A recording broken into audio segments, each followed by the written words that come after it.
volonté. Donc, la présentation, avec ma présentation, va s'ouvrir un cas d'étude bruxellois. Ma présentation, quelque part, est un prélude à celle de Serge Campeners qui va me suivre, puisque moi, je vais porter sur le parvis de la collégiale puis cathédrale Saint-Michel-et-Gudule un regard plus historique. Alors, je remercie beaucoup, évidemment, les organisateurs de m'avoir donné cette occasion de venir m'adresser à vous, et je dois vous dire que ce sujet n'est pas un sujet avec lequel je suis spécialement familière, mais si je m'y suis intéressée, c'est dans le cadre d'un projet bien particulier que j'ai eu l'occasion d'étudier dans les recherches que j'ai pu faire sur le personnage de Raymond Lemaire. Alors, je ne vais pas vous parler longuement de Raymond Lemaire ici, puisque ce n'est pas du tout le sujet de la journée, mais simplement en 2 mots. Donc, Raymond Lemaire est quelqu'un qui a été actif principalement dans la restauration et la réhabilitation du patrimoine dans la deuxième moitié du XXe siècle. Il a beaucoup travaillé dans le domaine de la rénovation urbaine, et il a tiré de l'étude de la ville ancienne des préceptes qu'il a tenté d'appliquer à l'urbanisme. Et vous voyez ici ce projet qui n'a pas été réalisé, comme vous pouvez certainement vous en rendre compte, mais qui était un projet de reconstruction du parvis de la cathédrale Sainte-Gudule, qui était un projet pour le moins étrange, hein, donc ça donne un effet vraiment d'étrangeté, ce petit îlot néo-traditionnel au sein d'un environnement bruxellois très, très chaotique, que je suppose que vous connaissez. Et donc, c'est pour comprendre ce projet-là que je me suis intéressée à l'histoire des environs immédiats de la cathédrale. Et donc, c'est de ça dont je vais vous parler ici, et ça servira finalement de cadre et de prélude à l'intervention ultérieure de mon collègue. Donc, vraiment quelques mots d'histoire très rapide. La collégiale Saint-Michel-et-Gudule est une église gothique qui date du XIIIe siècle et bâtie jusqu'au XVIe siècle. Elle se trouve au sein de la première enceinte de Bruxelles, dans le cercle rouge que vous voyez à l'écran.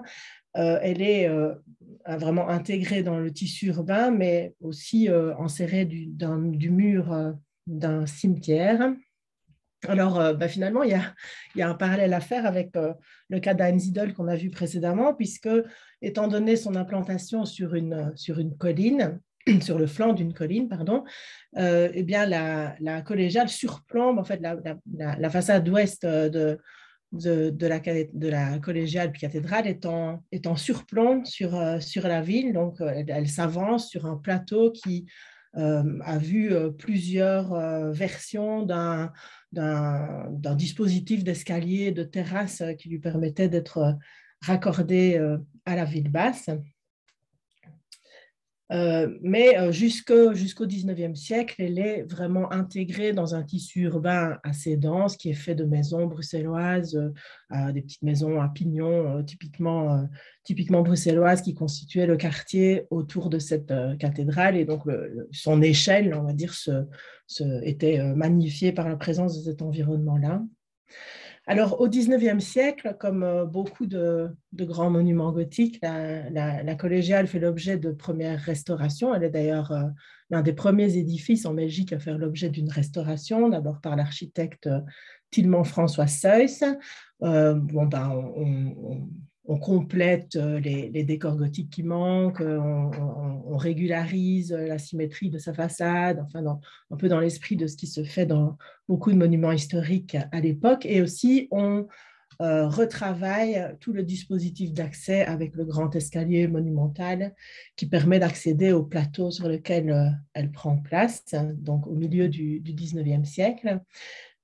Mais ces réaménagements s'accompagnent aussi de premiers remaniements du tissu urbain autour de l'édifice, puisque vous voyez que sur ce plan, le tissu urbain est élargi quelque part, des îlots sont rabotés, rognés, disons, pour laisser davantage de respiration à ce dispositif d'entrée qui se trouve côté ouest de l'église.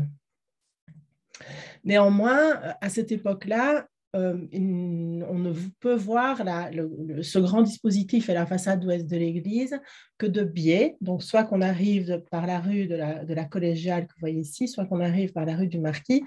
Mais dans tous les cas, la façade de la collégiale apparaît de biais. Alors, c'est que petit à petit, les alentours de cette collégiale vont être remplacés progressivement. Donc, le bâti va être remplacé, notamment avec l'implantation d'immeubles plus monumentaux, comme ici l'hôtel du gouverneur de la Banque de Belgique qui prend place ici sur le flanc de la collégiale. Mais malgré tout, l'échelle des édifices reste relativement différente par rapport à celle du bâtiment gothique. Alors, un premier changement très significatif intervient dans les années 1870. À l'époque, sous le règne de Léopold II, Bruxelles connaît de grands travaux d'urbanisme. Le roi Léopold II a des visions très, très monumentales de la capitale. Il y a une création de toute une série de grandes percées, de grandes avenues. Et dans ce mouvement-là, une rue assez large, axiale, est créée face à la façade ouest de la collégiale. Donc voilà, c'est une artère commerçante faite d'immeubles de style plutôt éclectique et qui permet pour la première fois d'avoir un recul par rapport à cette façade monumentale et de la percevoir dans toute sa monumentalité et toute sa symétrie.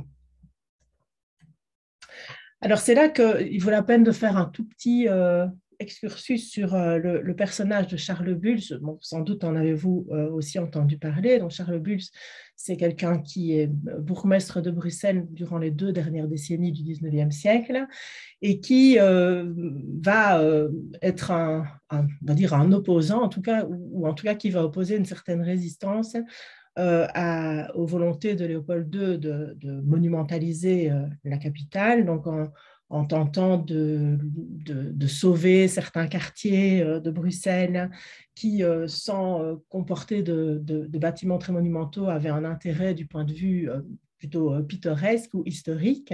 En cela, il est tout de même un précurseur de l'intérêt porté à ce qu'on appelle alors l'architecture mineure, et à ce titre-là, il est d'ailleurs cité régulièrement par quelqu'un comme Gustavo Giovannoni, par exemple. Et donc, Charles Bulls, lui, n'est pas du tout en faveur du type d'aménagement comme la rue Sainte-Gudule qu'on vient de voir précédemment. Alors, c'est un extrait un peu long que je vous mets ici à l'écran, mais c'est un extrait de son ouvrage le plus célèbre qui s'appelle « L'esthétique des villes », et dans lequel Charles Bulls milite finalement pour la conservation de la ville ancienne, ou en tout cas de certains de ses aspects, et où il mentionne explicitement donc, cette nouvelle percée face à la façade de Sainte-Gudule, en disant que finalement, ce type de monument gothique n'est pas fait pour être perçu d'une manière axiale comme celle-là, qui peut très bien convenir aux monuments plutôt classiques, mais qu'en ce qui concerne les églises gothiques, eh bien, ce sont des églises où l'effet de surprise ou l'effet de contraste dans un tissu urbain d'échelle beaucoup plus petite est important. Il mentionne notamment la cathédrale d'Amiens qui lui aurait fait grand effet, justement par cet effet de surprise. Et donc, bien entendu, il n'est pas du tout favorable à ce type d'aménagement et il va développer, c'est un aspect qu'il va développer pendant tout son mandat et même ultérieurement, puisque en 1910, il publie un deuxième volume, on va dire, ou un supplément à son ouvrage d'esthétique des villes qui porte spécifiquement sur la question de l'isolement des vieilles églises, dans lequel il va proposer une approche du problème qui soit une approche nuancée, une approche qui ne soit pas dogmatique, disons, une approche qui ne soit pas à tout prix conservatrice de n'importe quel aménagement survenu au cours du temps, ou une approche qui ne soit pas à tout prix en faveur d'une vision lointaine et symétrique, mais plutôt une approche qui tienne compte de toute une série de facteurs liés non seulement à l'édifice lui-même, donc son style, ses parties intéressantes, etc., mais aussi au fonctionnement de la ville, aux répercussions que le dégagement peut avoir sur toute une série d'activités qui se passent autour, etc. Et donc, pour illustrer son propos, il part de plusieurs exemples, et parmi ces exemples figure l'église de Saint-Michel-et-Gudule, que vous voyez un plan ici. Donc, le plan résume les transformations dont je vous ai parlé précédemment. Hein, on voit en pointillé les îlots qui ont été rabotés pour donner plus d'ampleur du côté ouest. On voit aussi le percement de la rue Sainte-Gudule. Et donc, Charles Bulls, à cette époque, est très inquiet du projet de la ville de prolonger cette rue Sainte-Gudule bien plus avant vers le quartier de la Grand Place, et ce qui, quelque part, donnerait encore plus de longueur à cette perspective et serait, selon lui, vraiment très, très néfaste à la perception du bâtiment. Donc, on voit, il se réjouit de la conservation du tissu urbain ancien plutôt du côté ouest, dont on voit une photo ici. Il ne souhaite pas qu'une nouvelle percée soit faite dans ce tissu urbain, et il souhaiterait d'ailleurs plutôt que celui-ci soit restauré dans un style plus typiquement bruxellois qui fournirait un meilleur cadre direct à cette cathédrale. Et donc, en conclusion, donc Charles Bulls considère que on peut très bien enlever les constructions qui sont venues s'agréger petit à petit autour d'une église si elles n'ont pas de valeur, mais que par contre, il ne faut pas les isoler, mais plutôt leur fournir un cadre adéquat. Et il insiste beaucoup sur la question des points de vue, en disant qu'on peut aussi, d'ailleurs, à cet égard, jouer sur la végétation pour pouvoir cadrer certains points de vue qui sont plus pertinents sur l'Église.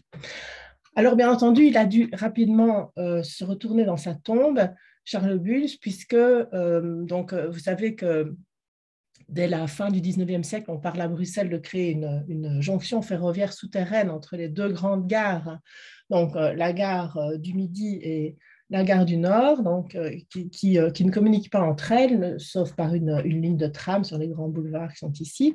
Donc l'idée est de les connecter directement par le train en souterrain, et un tracé est adopté ici le long du bas de la colline.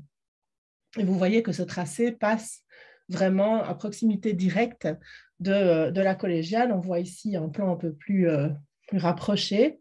Et donc, ces travaux ont lieu à ciel ouvert. Et donc, il s'agit de 6 voies de chemin de fer côte à côte. Donc, c'est une tranchée vraiment gigantesque qui va vraiment traverser, éventrer Bruxelles depuis d'un bout à l'autre, disons, du nord au sud. Et donc, on passe ici vraiment très, très près, comme vous pouvez le voir sur cette image, de la collégiale. Et donc, l'environnement de la collégiale va très rapidement évoluer. Bon, je ne vais pas détailler toutes ces photos, mais vous avez des vues ici aériennes des années 30 aux années 1960. Et on voit que, alors qu'ici, la cathédrale était encore enserrée d'un tissu urbain relativement dense, ici, en fait, du côté entre la cathédrale et la Grand Place qui se trouve ici, on a un espèce de grand no man's land totalement vide, si ce n'est... donc on le voit un peu plus près ici, hein, donc avec la disparition de tous ces îlots, mais si ce n'est par les voitures qui occupent de manière très, très active tout cet espace où vont prendre de surcroît place de plus en plus de bâtiments d'échelle plus monumentale et de style moderniste. Et donc, on voit apparaître cet espace ici qui est fait de parkings et de voitures garées et de bâtiments modernistes. Vous voyez ici, la cathédrale est cachée là derrière, on ne la voit pas. Et ce qu'on va appeler la zone du carrefour de l'Europe, qui va causer vraiment beaucoup de discussions à Bruxelles dans les années 1960-1970. En fait, en 1970, la ville de Bruxelles va lancer un concours pour trouver une solution pour l'aménagement de ces espaces qui, vous voyez, part vraiment de la cathédrale pour descendre presque jusqu'à la Grand Place qui se trouve ici. Donc, c'est une zone vraiment très, très stratégique, on va dire, en plein cœur historique de la ville, la gare centrale, avec la gare centrale qui se trouve ici. Alors, beaucoup d'architectes vont répondre à ce concours. Alors, l'idée n'est pas d'en faire le détail, mais bon, certains enjeux du concours, c'est de retisser quelque part un lien entre la Grand Place et la cathédrale, et on voit que beaucoup de participants au concours vont tenter de retisser une rue ici face à cet îlot orphelin, disons, fait refermé par des maisons bruxelloises typiques à Pignon. Mais on voit aussi que pas mal de participants au concours vont travailler sur le parvis de Sainte-Gudule en tentant de résoudre le problème de la dénivellation. Et finalement, en remontant le parvis, on va dire, à la hauteur de l'entrée de la cathédrale pour permettre aux voitures de passer en dessous. Donc, on a une sorte de parvis-pont, hein, comme vous voyez ici, si l'escalier est conservé, puis on arrive sur un parvis surélevé en dessous duquel peuvent passer les voitures, et ce qui permet de sortir un peu l'entrée de la cathédrale de cette autoroute urbaine sur laquelle elle s'est retrouvée. Alors, bon, il y a plusieurs versions de ceci. Ceci, c'est une version beaucoup plus radicalement moderniste proposée par la ville de Bruxelles, où on voit qu'à partir de cet îlot, on peut passer en contre-haut au-dessus de la rue, puis arriver sur un parvis surélevé, bon, dans un langage beaucoup plus moderniste, mais vous voyez de nouveau qu'il y a un tunnel qui passe en dessous et qui permet vraiment de créer un parvis, on va dire, au niveau supérieur, quoi. Donc, d'essayer d'isoler un peu les piétons de la frénésie de la circulation qui se passe en dessous. Alors, il va y avoir des réactions à ça, bien entendu, et notamment une réaction de l'ARO. Sans doute avez-vous entendu parler de l'ARO, l'Atelier de recherche et d'action urbaine, qui est une association militante fondée à la fin des années 1960, notamment par Maurice Culot, un peu dans un style postmoderniste. Et on voit ici le projet de l'ARO qui, lui, par contre, ne travaille pas de la même façon et propose une reconstruction pure et simple de la rue Sainte-Gudule face à la cathédrale. Alors, c'est, pour revenir maintenant à la première image que je vous ai montrée lors de cette présentation, c'est dans ce cadre-là, finalement, que prend place le projet de Raymond Lemaire que je vous ai montré au début. Et ce projet, finalement, ne s'inscrit ni dans la logique de l'ARO avec la recréation de la rue Sainte-Gudule, ni dans la logique moderniste qui veut créer un parvis pont permettant d'échapper à la circulation. Mais il apparaît plutôt, même s'il ne le dit pas explicitement, mais il apparaît plutôt comme un hommage à Charles Buls en travaillant surtout sur la question des vues et de la perception de la cathédrale depuis différents points de vue. Donc, on voit que s'il reconstruit un îlot dans un langage un peu postmoderniste à la manière du projet de l'ARO, mais il ne se base pas sur l'existence de la rue Sainte-Gudule, qui était déjà jugée par Charles Buls comme quelque chose de peu souhaitable, mais plutôt il travaille sur les manières de continuer à percevoir la cathédrale plutôt de biais et jamais vraiment purement de face, selon une perspective éloignée. Donc, c'est ce qu'on voit notamment ici. Donc, vous voyez la création d'une espèce de place de transition, comme ça, qui permet de découvrir plus progressivement la façade ouest de la cathédrale. On voit bien ici sur ces montages photos ce que le projet tente de faire, donc de rendre une certaine échelle, une certaine perception de l'échelle de la cathédrale et d'empêcher justement toute perception monumentale et symétrique. Alors bien entendu, ça apparaît un peu comme un effort quelque peu désespéré et plutôt incongru de rendre une forme de continuité à un tissu urbain qui avait été tellement profondément modifié que ça semble quelque chose d'assez impossible. Alors, pour reprendre les mots de notre collègue qui nous a parlé du cas suisse, on pourrait dire que c'est une forme de bricolage pittoresque. Mais malgré tout, c'est intéressant de voir que ce type de réflexion a pu avoir lieu à l'époque. Alors, ce n'est pas ce qui va être réalisé. Donc, le plan d'aménagement de principe qui va être adopté dans les années 80 va même totalement éluder la question du parvis et donner lieu à des